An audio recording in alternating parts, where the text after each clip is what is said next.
Todd, your exit interview last season was about getting faster. That was the message to the team. One, did you achieve that? Where are you? And two, what's the off-season message this year?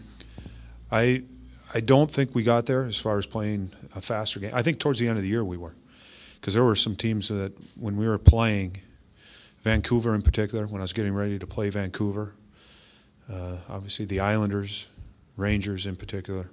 There are other teams too, great teams, but those three really stand out because when I was doing the pre-scouts, I told the other coaches, we better be ready to skate tonight because these guys are fast. And I didn't come out of those games thinking that they were fast. They were fast, but I think it was because we played fast too.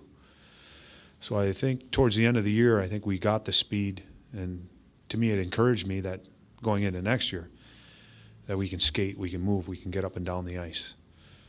I think some of it at the start of the year, again, personnel, consistency, getting guys in the lineup that allow you to play that fast game. When we had a full roster, I don't see that as an issue. And sorry, what was the second part? Theme for this offseason. Well, right now, just trying to get through the exit meetings and getting players' thoughts, and I want to sit down with the coaches and get their thoughts. We got to sit down with Jarmo and JD, and all of us have get everyone's thoughts on the table.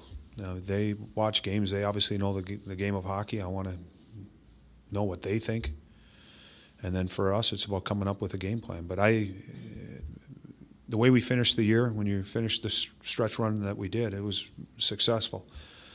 We need to play faster. And I think we can play faster. And we showed that we can compete against those fast teams.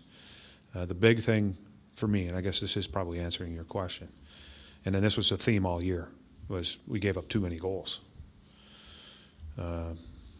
So how we defend, and during this stretch run, again, once we had our personnel, we were scoring goals, and our goals against was much better. I think we were close to about 2 goals a game, which is a good number to be at.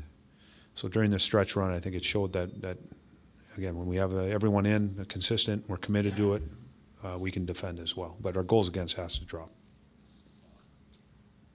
JD said in the exit interviews, all the players like being here, they like the coaching, they like being part of this, they want to be part of it, and there's this really positive vibe, obviously, going on. And I'm just trying to assess this last great stretch that you guys had. Did you have, before that, I know the injuries are obviously a huge factor, but you were dealing with this on a day-to-day basis. Was there a point where everybody wasn't, where because of the way things were going, everybody wasn't all in, everybody wasn't, I mean, was it just the injuries, or does it get to a point where things aren't going well and guys are starting to, you know what I'm saying?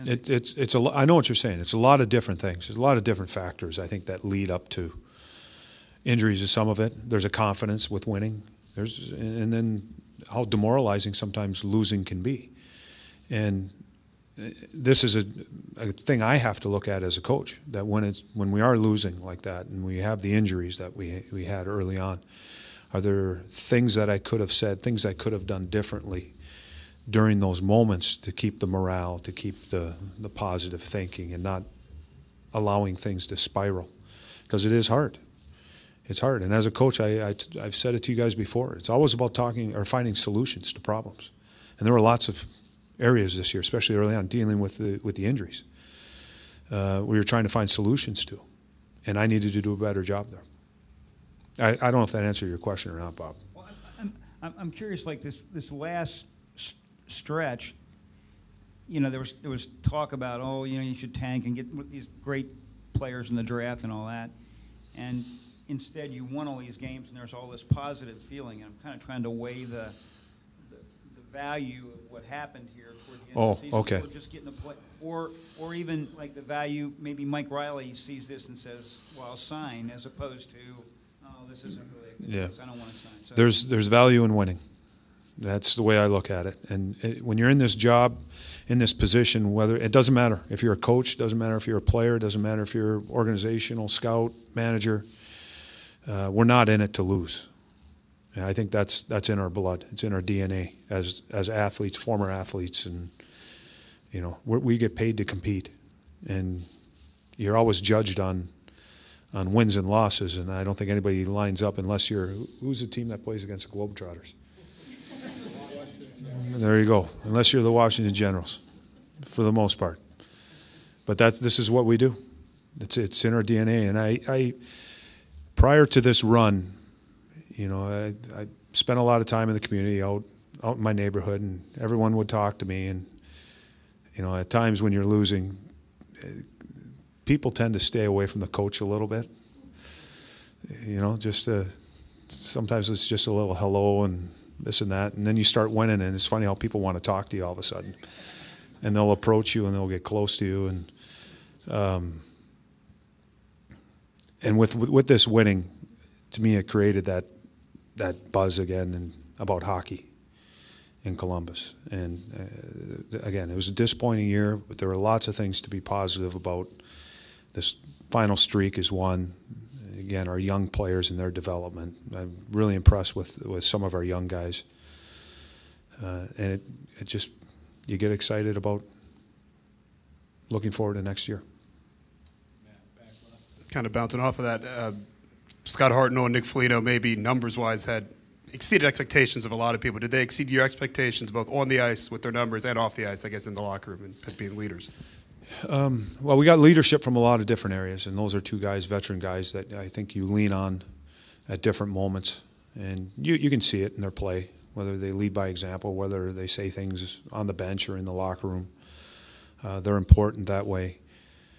As far as exceeding, Nick Foligno's it's been well documented with him, and just this season about, is this his breakout year or is this a standard? And I think it truly can be a standard for him.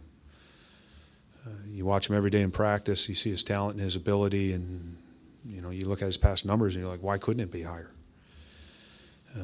Scott Hartnell, you go back and look at his numbers, it might be his third best season that he's had, and he's right around, not too far off from a career best.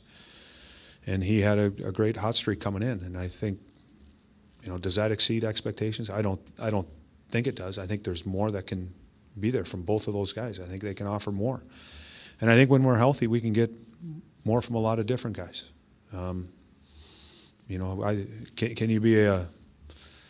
have 5-6 guys that score 20 goals, to balance it out? And to me, that can almost be more effective than, 2 guys that are at 70 points. I don't want to take it. I'm not going to say that they can't do it, or I don't want them to do it. But when we're a deep team, and you can see by the guys that we have in the lineup, it was any line on any particular night to have success, and that can make you a really dangerous team.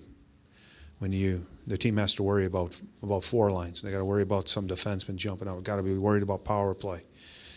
And there were some nights that we were getting ready. New York Rangers is a prime example, and you have to commend them and what they've been able to accomplish. But it's a good example, and I think we can be that. And I think we're real close, if not there.